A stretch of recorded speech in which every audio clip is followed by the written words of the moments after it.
Hey, loves. I recently put a post up to ask this question. What is the number one self-sabotaging behavior that keeps you stuck? And honestly, I was blown away by how many of you answered this question. Thank you so much, because I know it takes a lot of courage.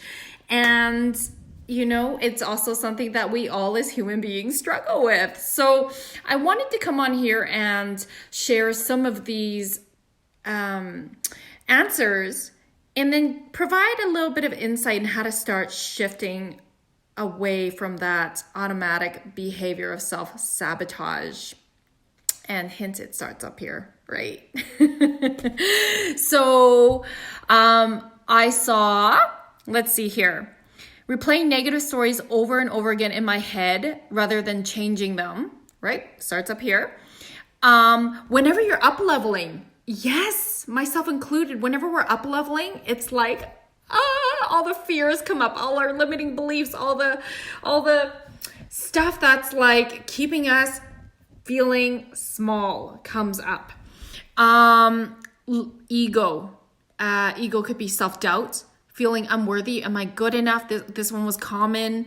Think about all the bad things that are happening or that could have happened or have happened instead of all the good things. So you focus on the negatives. Sarcasm,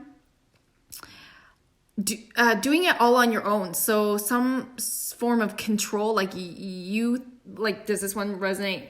Especially if you're a perfectionist, letting go of control and delegating. That's a tough one. It's like, but I could do a better job, right? I could do a better job than someone else. So I might as well just do it myself. Does that one sound familiar? Hey, Melissa. I'm so glad that you're coming Delicious Divas, by the way. Side note. Okay, feeling overwhelmed. Yes, you get paralyzed, right? You have so many ideas that go on in your head. It's like, I don't know which direction to take it. But I could do a better job, right? I could do a better job than someone else, so I might as well just do it myself. How did that happen? Does that one sound familiar? Okay. Hey, Melissa. I just got a replay on my own Facebook Live. That's never happened before. Judgment. I'm assuming self-judgment. I'm assuming fearful of other people's judgment. So fear of rejection. Thinking you don't deserve happiness and success. Yes, that's such a big one.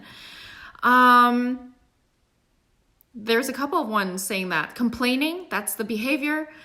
Comfort, staying in your comfort zone. Yes, why change when you're comfortable, even though it doesn't work, right? So we lie to ourselves. Overthinking, negative thinking, distractions, not doing things I know will keep me moving forward, instead just distracting my brain. And that can look like overthinking. That can look like looking busy but not doing income producing things. Talking about what I should be talking when I should be listening. Sure, yeah, because there's so much in the art of listening.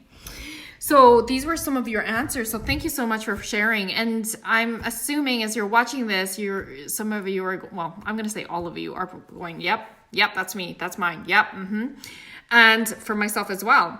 So what do we do when we start to stop these self-sabotaging behaviors? Once again, it's really being aware first, right? Taking your observer hat and being aware of the pattern.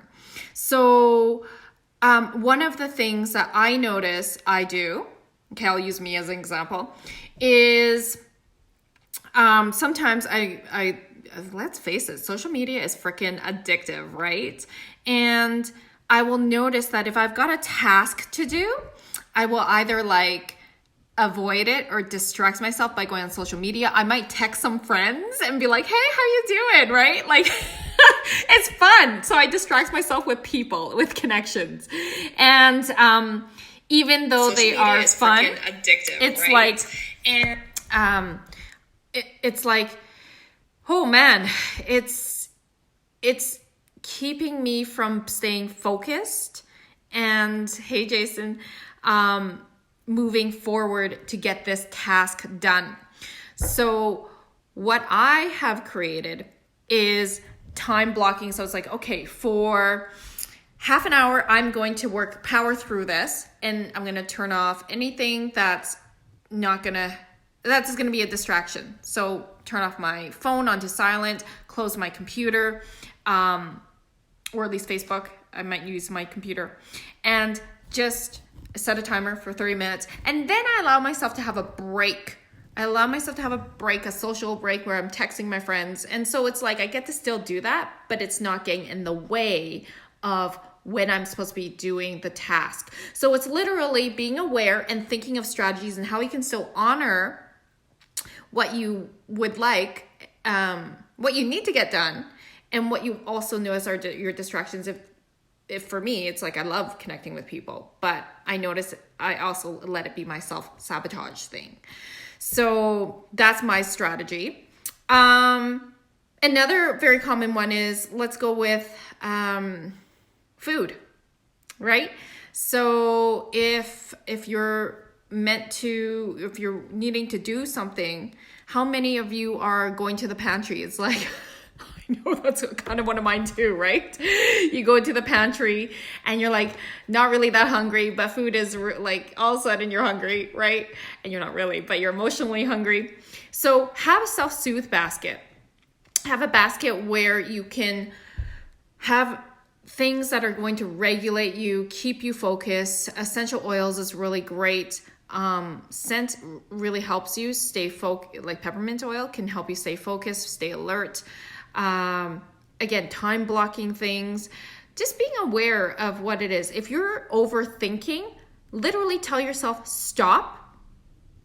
And it could be, if you're overthinking, write down everything that you need to get done so you visually see it. Because oftentimes when things are swimming in our head, it stays swimming in our head and keeps us anxious, keeps us overthinking. If you're having a negative thought, say stop, be kind to myself. What can I tell myself right now that's positive? What is something positive that I can focus on right now about this situation? And that's not easy. I know it's easier said than done, and it's possible. So think about ways and how you can shift yourself away from the self-sabotaging pattern. First, you gotta be aware. Then think about a strategy to interrupt that in your brain and follow through. Now you're creating a new neural pathway when you're doing that. Movement is often very powerful. So literally getting up and going to a different, just like moving and shaking your body, will just disrupt the pattern. So instead of going to a pantry, it's like moving and shaking your body and then coming back down and doing what your task is. Writing is very helpful. Just thinking of different ways and how you can show up and how you want to show up. So I hope that helps. I'm trying to put this into a general term. Come to Delicious Divas, ladies, if you want to learn how to stop self-sabotaging, how to drop into yourself a little bit more, how to shift some of those automatic thinking patterns into ones and create new ones that will help you move forward, get unstuck and move forward. I will be talking more about that. I am sure the other guests are going to be talking more about that as well.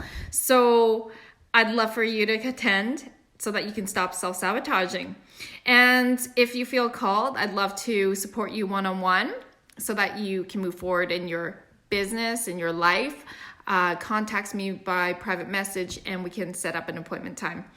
All right. And that's a free discovery call just to make sure I can support you and it's a mutual fit. I will see you guys later.